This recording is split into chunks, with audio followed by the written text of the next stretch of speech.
Nur ganz kurz antanzen und dann hoffe ich, dass das Publikum auch mittanzt. Das heißt, wir werden uns unten gleich vor der Bühne dann treffen, gemeinsam, und zwar das vierte Mal im Kreis versuchen.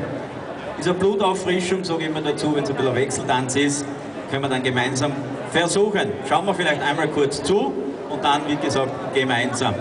Vierte Mal im Kreis.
Sehr schön.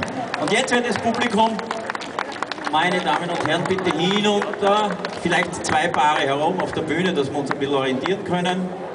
Die anderen bitte holen sich Tänzerinnen und Tänzer und vielleicht traut sich aus dem Publikum auch jemand mit tanzen.